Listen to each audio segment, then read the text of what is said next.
छत्तीसगढ़ का सक्ती जिला और इस जिले का एक गांव करही। आज इस गांव का नाम सुनकर लोगों के जहन में दहशत भर चुकी है। आखिर हो भी क्यों ना, जिस गांव में शांति होनी चाहिए थी वहां कल गुरुवार देर रात गोलियों की तड़तड़ाहट सुनाई पड़ी। नकाबपोश बदमाश, हाथों में हथियार और इरादा केवल एक, तबाही। मामला बिर्री थाना क्षेत्र का है। यहां के बड़े रेत कारोबारी सम्मेलाल कश्यप के घर कल रात 3 नकाबपोश काल बनकर दाखिल हुए। बदमाशों का मकसद शायद लूटपाट था, लेकिन उन्होंने आव देखा न ताव सीधे फायरिंग शुरू कर दी। इसी खूनी खेल में परिवार के एक युवक की जान चली गई, जबकि एक शख्स जिंदगी और मौत के बीच अस्पताल में जंग लड़ रहा है। सवाल यह है कि आखिर करही गांव में हो क्या रहा है। आपको जानकर हैरानी होगी कि इस 1 साल के भीतर इस गांव में चौथी हत्या है। कभी रेत और भ्रष्टाचार के पैसों के चक्कर में पंचपति को मौत के घाट उतार दिया गया, तो कभी 2 लोगों को शराब में जहर देकर उन्हें खामोश कर दिया गया, और अब सीधे घर में दाखिल होकर सीने में गोली दाग दी गई।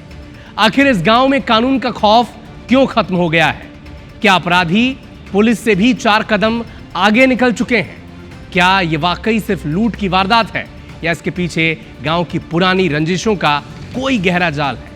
चलिए आपको दिखाते हैं कि आखिर करही गांव में हुआ क्या था।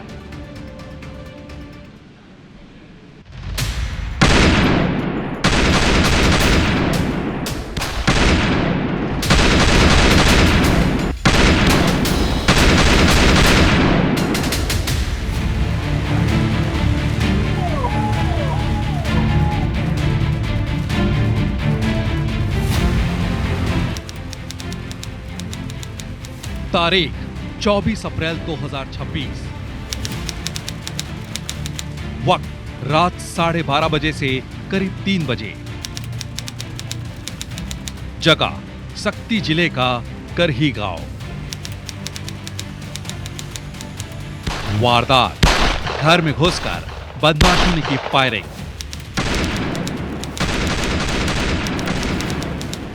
फायरिंग में बड़े भाई की मौत, छोटा भाई घायल।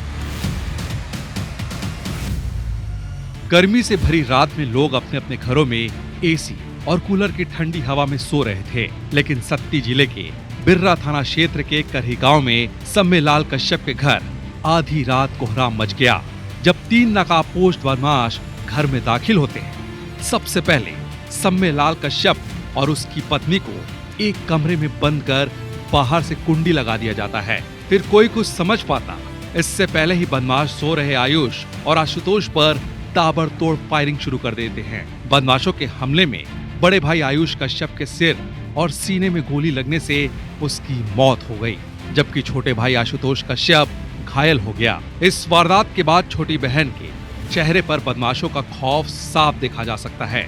उसकी आवाज अब भी थर्रा रही है। देखा मैं तो मैं जैसे उठ रहा था ना, तो एक राउंड मेरे ऊपर फायर कर दिए।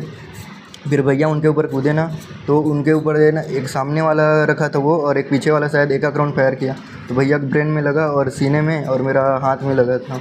तो मैं भाइयों में सो रहे थे कमरे में, तो फिर 3 लोग घर अंदर घुस गए रूम में।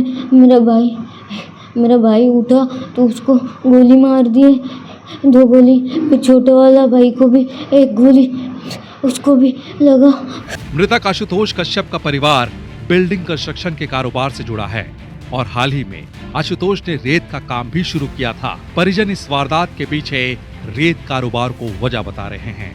रेत का मामला है भाई, घर में घुस करके 3 लोग गोली मारे हैं। 11 बजे के आसपास होगा। 11 बजे मैं सोया था, मैं सोचा कि मेरा बच्चा बता रहा हूँ नहीं आया है, क्या है, क्या करके मैं उठा तो अंदर से दरवाज़ा बंद था। पूरे हम लोग चिल्लाए और बंद कर दिए थे उन लोग, 2-3 जने गए। मैं बोले फिर गेट को खोले, चिल्लाया तो तेरे बेटा को हम लोग गोली मार दिए हैं बोले। खूनी वारदात की सूचना मिलते ही पुलिस के वरिष्ठ अधिकारी, साइबर और फॉरेंसिक टीम देर रात ही मौके पर पहुंच गए और जांच शुरू कर दी। पुलिस सीसीटीवी फुटेज खंगालने के साथ ही हर एंगल से जांच कर रही है। वहीं पुलिस के वरिष्ठ अधिकारियों ने जल्द ही आरोपियों को पकड़कर सलाखों के पीछे भेजने का दावा किया। प्रार्थी सम्मेलाल कश्यप के घर में घुसकर वहाँ पर उनके दोनों बेटों पर गोली चलाए हैं। उस पर पूरे प्रकरण में अभी आरोपियों की पतासाजी की जा रही है और FIR किया गया है वहाँ बिरा थाने में, और एज सुन एज हम आरोपियों को अरेस्ट कर लेंगे। वारदात की सूचना मिलते ही जयपुर से कांग्रेस विधायक बालेश्वर कश्यप और जांजगीर विधायक व्यास कश्यप ने पीड़ित परिजनों और घायल आशुतोष से मुलाकात की। इस दौरान मृतक का पिता फफक कर रो पड़े और अपने बेटे के लिए न्याय की गुहार लगाई। न्याय मिली तो मैं बार-बार इस लड़का को मना किया, बेटा 18 साल तो तबियत मेरा बहुत खराब हो गई, तो मैं पीछे बता रहा हूँ मेरी स्थिति इतना नाजुक है। इसके कहने पे मैं रायपुर जाकर इलाज कर तो मेरा तबियत ठीक हुआ। तो मैंने खैर छोड़ दिया इसको, बोले कि हम कोटा भेजे कैसे करके उसको तैयारी, तो वही बोलता था पापा मैं हॉस्पिटल कोटा बिलासपुर के भारत पता पड़ते वहाँ बाहर आए। अब इस मामले पर कांग्रेस ने एक बार फिर से कानून व्यवस्था के मुद्दे पर सरकार को घेरा है। वहीं बीजेपी ने कांग्रेस को अपने गिरबान में झांकने की नसीहत दी है। यह बताता है कि प्रदेश में कानून व्यवस्था कितनी खराब हो चुकी है, बद से बदतर हो चुकी है। सरकार पूरी तरह से अपनी नैतिक जिम्मेदारी खो चुकी है।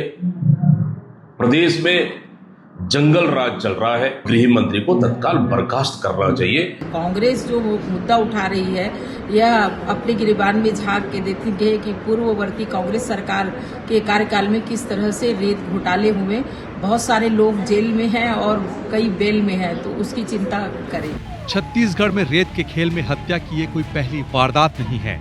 हर वारदात के बाद शासन प्रशासन की ओर से कठोर कार्रवाई के दावे किए जाते हैं, लेकिन बदमाश है कि मुट्ठी में बंद रेत की तरह कानून के शिकंजे से फिसलते नजर आ रहे हैं। आरोपियों की पहचान नहीं हुई है। लगातार आसपास के लोगों से पुलिस पूछताछ कर रही है और अभी संदेहों को उठा करके उसने पूछताछ की जा रही है। मगर अब देखने वाली बात होगी कि यह जो घटना है, घटना का कारण क्या हो सकता है। जब पुलिस खुलासे करेगी तब स्पष्ट रूप से पता चल सकेगा। नेत्रराम बघेल, IBC 24 शक्ति।